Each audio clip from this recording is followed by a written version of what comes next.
नमस्कार दोस्तों, आपका स्वागत है हमारे शो चाय पे चर्चा में, जो powered by Shri Chhotu marketing company के द्वारा। इस शो में हम हर पॉडकास्ट में एक ऐसी शख्सियत को लाते हैं जिन्होंने अपनी फील्ड में एक महारत हासिल की हुई है। उसी तरह आज जो हमारे गेस्ट है डॉक्टर सचिन सिंह जी, उन्होंने जनरल सर्जरी में अपना एक ओहदा और एक अपना मुकाम हासिल किया हुआ है। हम स्वागत करते हैं डॉक्टर सचिन सिंह जी का हमारे शो चाय पे चर्चा में।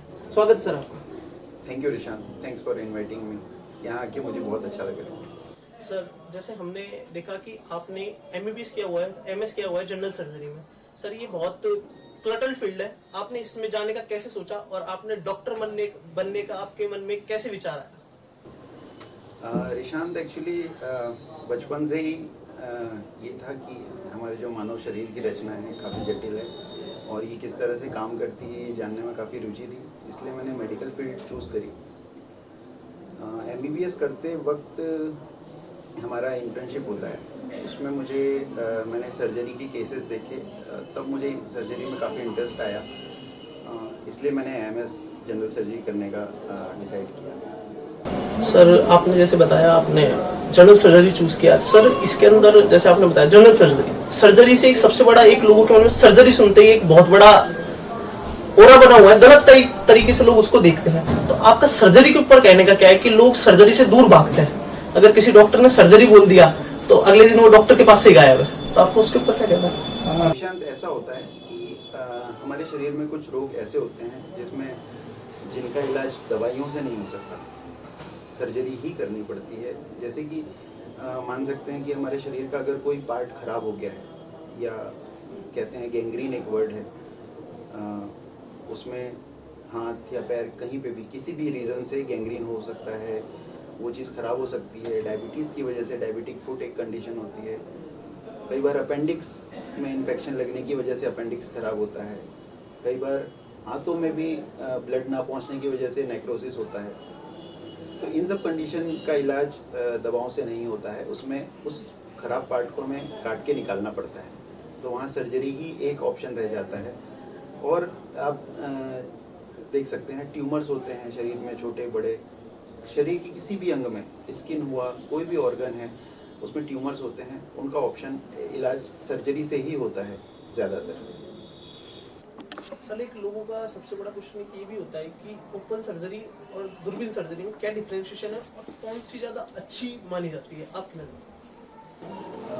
इसमें ऐसा है, ओपन सर्जरी वो होती है जिसमें हम शरीर की किसी भी जगह पे चीरा लगा के और ऑपरेशन करके काम करते हैं। दूरबीन की सर्जरी ये होती है जिसमें चीरा छोटा सा होता है, हम 3-4 चीरे छोटे छोटे लगाते हैं और लगभग वो 5 mm से लेके 1 सेंटीमीटर तक हो सकते हैं, जिसमें हम दूरबीन के इंस्ट्रूमेंट होते हैं वो डाल के और ऑपरेशन करते हैं। जहाँ तक सही सर्जरी की बात है, दोनों ही सर्जरी अपनी अपनी जगह पे सही है। लेप्रोस्कोपिक सर्जरी के फ़ायदे ये होते हैं कि उसमें बड़ा चीरा नहीं आता, छोटे छोटे 3 से 4 चीरों में ऑपरेशन हो जाता है। दूसरा कि पेशेंट का रिकवरी टाइम उसमें शॉर्ट होता है compare to open surgery. Patient को जल्दी डिस्चार्ज कर सकते हैं और पेशेंट जल्दी अपने काम पे लग सकता है। रिकवरी जल्दी हो जाती है? रिकवरी जल्दी हो जाती है लेप्रोस्कोपिक सर्जरी में। ये चीज़ें कंपेरेटिवली ओपन सर्जरी में थोड़ा डिले होती है। रही बात कि कौन सी अच्छी है एक पर्टिकुलर पेशेंट के लिए, तो हम ये नहीं कह सकते कि हर एक पेशेंट में लेप्रोस्कोपिक ही अच्छा है, ऐसा नहीं है। कई बार पेशेंट की कंडीशन के ऊपर डिपेंड करता है और वो डॉक्टर डिसाइड करता है कि इस पेशेंट में हमें ओपन सर्जरी करनी है लेप्रोस्कोपी, क्योंकि लेप्रोस्कोपी में कई बार हमें मोस्टली जनरल एनेस्थीसिया में करना पड़ता है और उसके लिए पेशेंट की कंडीशन देखनी ज़रूरी है। हार्ट पेशेंट में, ब्लड प्रेशर वाले पेशेंट होते हैं, अगर पेशेंट का लंग अच्छा नहीं है तो फिर जनरल एनेस्थीसिया देना सही नहीं होता है। उस कंडीशन में हम लेप्रोस्कोपिक सर्जरी अवॉइड करते हैं और ओपन सर्जरी करते हैं। लोगों का सबसे बड़ा क्वेश्चन ये होता है, उसको आपने सॉल्व किया। एक बहुत ज़्यादा प्रॉब्लम चल रही है, मैंने भी अपने आसपास देखा, लोगों ने भी आसपास देखा होगा, आपने भी कहीं देखा होगा कि कोई व्यक्ति है जो ज़्यादा उसका खड़े रहने का काम है, कहीं घूमने का काम है, तो उसके क्या होता है कि पैरों में कोई भी स्वेलिंग आ जाना क्या पानी गिरना और उस पे नसें दिखना पानी की, वो क्या प्रॉब्लम होती है और उससे कैसे प्रिवेंट किया जाए, उससे कैसे बचे? हाँ, ये इसे वेरिकोज वेन कहा जाता है मेडिकल भाषा में।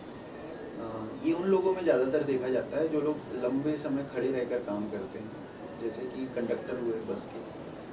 हमारे घरों में लेडीज़ जो लंबे समय खड़े रह के खाना बनाती हैं, इन लोगों में ये होता है कि काफ़ी टाइम खड़े रहने की वजह से जो ब्लड का कॉलम है वो ग्रेविटी की वजह से नीचे पैरों में प्रेशर आता है उसका, और उसके प्रेशर की वजह से जो नसें होती हैं वो फूल जाती हैं।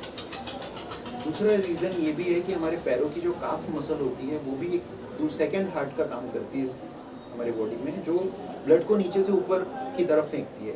अगर वो मसल भी ठीक से काम ना करे तो भी ये चीज़ देखने को मिलती है। उसमें ब्लड जो है पैरों में जमा हो जाता है आकर, जिससे कि वहाँ पैरों की नसों को, जिसको वेन कहते हैं, उसमें प्रेशर पड़ता है और वो धीरे धीरे नसें कमज़ोर होने लगती हैं और फूलने लगती हैं। शुरुआती समय में इन नसों को तो हम वेरिकोज वेन कहते हैं, लेकिन जैसे इनका अगर ट्रीटमेंट नहीं होता है और ये बढ़ती जाती हैं तो फिर ये एक समय आने पे नसें ख़राब हो जाती हैं, उसमें से डिस्चार्ज आने लगता है, वहाँ पे अल्सर बन सकता है, वहाँ पे पिगमेंटेशन हो जाता है स्किन में। तो ये सारी चीज़ें हैं। जहाँ तक इनके इलाज की बात है तो इलाज से सबसे प्राइमरी चीज़ है कि हम इन्हें होने से रोकें। Prevention is much better than cure. तो प्रिवेंशन के लिए हमें ये ध्यान रखना है कि लंबे समय तक खड़े रह के काम नहीं करना है। इसके लिए कैसे पता चलेगा कि ये अब हमें लंबे समय तक खड़े नहीं रहना है? तो ऐसे मरीजों में जिनमें वेरिकोज वेन होने वाला है उनको पैरों में दर्द होना, क्रैम्प्स आना, ये सब लक्षण शुरू होते हैं, तो उन्हें एक बार अपने डॉक्टर को भी दिखाना चाहिए।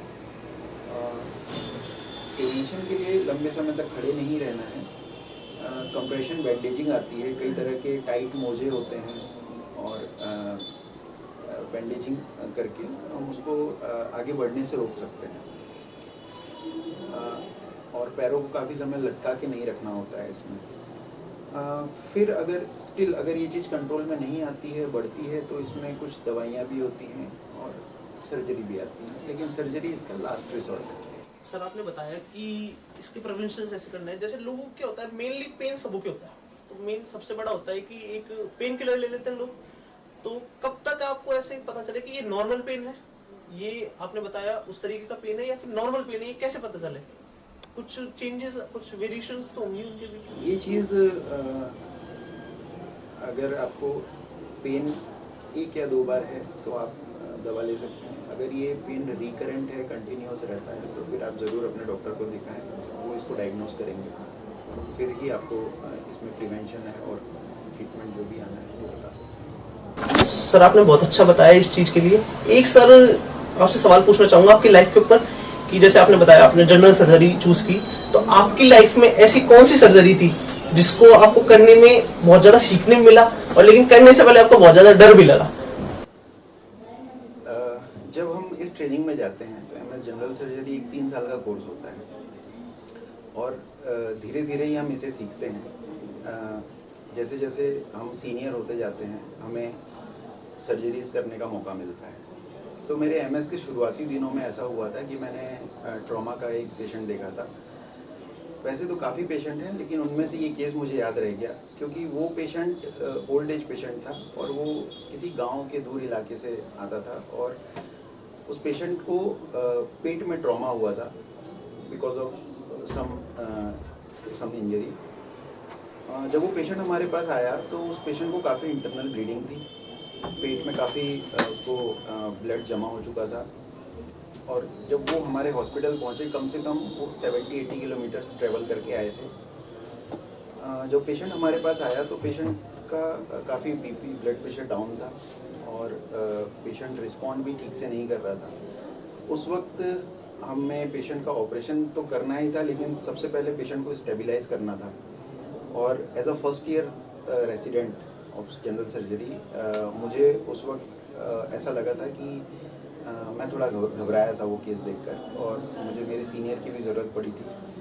लेकिन उस वक्त उनके गाइडेंस में मैंने जब चीज़ें देखनी और सीखनी शुरू करी, अल्टीमेटली उस पेशेंट को हमने आईसीयू में एडमिट करके स्टेबलाइज किया पहले, फिर उस पेशेंट को हमने नेक्स्ट डे ऑपरेट किया। ऑपरेशन के बाद 2 से 3 दिन पेशेंट और एडमिट रहा आईसीयू में और वो पेशेंट बाद में ठीक हो गया। उस पेशेंट में एक्चुअली इंटेस्टाइन में इंजरी हुई थी जिसको हमने रिपेयर किया, और मुझे वो इसलिए याद रह गया क्योंकि उस पेशेंट के जो रिलेटिव्स थे वो हिम्मत हार चुके थे, और हमने जिस तरह से काम किया 4 से 5 दिन, वो उस एज के पेशेंट में 80 इयर्स एज में हमें भी कम एक्सपेक्टेड था कि पेशेंट को हम बचा पाएंगे, लेकिन वो एक मिरेकल था, इसलिए वो केस मुझे याद है। आपने बताया सर तो 80 इयर्स ओल्ड की बता रहे हैं। आजकल तो हमारी एज की से बहुत ज्यादा होप खो देते हैं, फैमिली वाले तो सबसे पहले होप खोते हैं, उसके बाद हमारे जैसे एज के भी होप खो देते हैं। तो आपने बताया सर जैसे आप सर्जरी की फील्ड में आपने बहुत अच्छा महारत हासिल की हुई है, उसी तरीके से मैं आपसे पूछना चाहूंगा कि सर ऐसी जैसे कई लोग होते हैं, मैं गया हॉस्पिटल, मेरे कोई इशू था, सपोज दैट मेरे कोई भी इशू हो, तो मैं ऑपरेशन का, डॉक्टर ने बोला, डॉक्टर के ऑपरेशन के बाद मैं लोग क्या होता है कि पहली चीज तो फाइनेंशियल के कारण लोग उससे दूर भागते हैं। दूसरी चीज ऑपरेशन के आपने बताया कि लोगों की धारणा गलत होती है, क्या कि ऑपरेशन को जैसे आपने मुझे इस टाइम ऑपरेशन बताया उसको नेग्लेक्ट करना क्या सही है? क्या उसको टैबलेट के थ्रू क्या वो चीज सही हो सकती है? प्रशांत, इसमें अलग अलग पहलू होते हैं, हर एक बीमारी एक जैसी नहीं होती है। हम एग्जांपल लेते हैं, सपोज पित्ताशय में पथरी का, पित्ताशय में पथरी का डिटेक्ट होना अपने आप में एक रोग है, और जो समय के साथ बढ़ भी सकता है और बिना किसी इलाज के कम भी हो सकता है। लेकिन अगर पेशेंट को सिम्टम है उसके, जैसे पेशेंट को पेन हो रहा है एब्डोमेन में, या उसको बार बार नौजिया रहता है, उल्टी जैसा लगता है, और पथरी का साइज अगर बड़ा है, तो उस कंडीशन में पेशेंट अगर स्टेबल है तो ऑपरेशन करवा लेना चाहिए। अब यहाँ पे अगर पेशेंट ये करता है कि उसे निगलेक्ट करे और डिले करे, तो ये हो सकता है कि आगे जाके इन्फेक्शन लग जाए और वो पेशेंट फिर सर्जरी की हालत में ना रहे। इसलिए बीमारी का सही वक्त पे इलाज करवा लेना बहुत ज़रूरी है। फाइनेंसेस की जहाँ तक बात है, पेशेंट को कई बार डॉक्टर की सलाह ये ज़रूर लेनी चाहिए कि ऑपरेशन अगर डॉक्टर ने सलाह दी है तो उसे हम कब तक करवा सकते हैं, ये चीज़ें फाइनेंसेस के साथ ही डॉक्टर के साथ डिस्कस करें, ये ज़्यादा ज़रूरी है। सर जैसे आपने बताया कि डॉक्टर बिल्कुल सोच समझ के बताता है कि इस टाइम सर्जरी होनी चाहिए, वरना उससे पहले वो उसको ट्रीटमेंट के थ्रू सही करने का सोचते हैं। तो सर आपने बताया कि जैसे मैं एक बात बताता हूँ, मैं एक बहुत छोटे से शहर बांदीकुई से हूँ, वहाँ पे आप कौन से हॉस्पिटल में अपनी सर्विसेज प्रोवाइड करवाते हैं और कौन कौन सी सर्जरियाँ वहाँ पे प्रोवाइड करवाते हैं? रिशांत, मैं अभी मधुर हॉस्पिटल बांदीकुई में कार्यरत हूँ।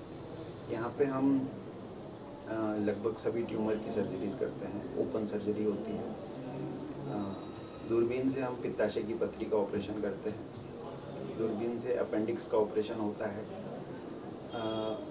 बवासीर जो पाइल्स कहा जाता है उसका भी हम दूरबीन से ऑपरेशन करते हैं। इसके अलावा लगभग जनरल सर्जरी की सभी सर्जरीज हम यहाँ पे करते हैं। स्तन रिलेटेड गांठें हैं, पेट की, इंटेस्टाइन की, अगर कोई इंजरी है, उसमें अटकाव आ गया है, उसके ट्यूमर हैं, उसका ऑपरेशन करते हैं।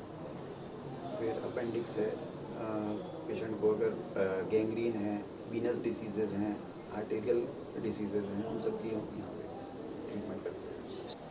थैंक यू सर, आप यहाँ पे आए, आपसे हमको और हमारी ऑडियंस को बहुत कुछ सीखने मिला, शुक्रिया। तो ये थे हमारे डॉक्टर जिन्होंने हमें बहुत कुछ बताया, बहुत कुछ चीज़ें समझाई। तो थैंक यू सर।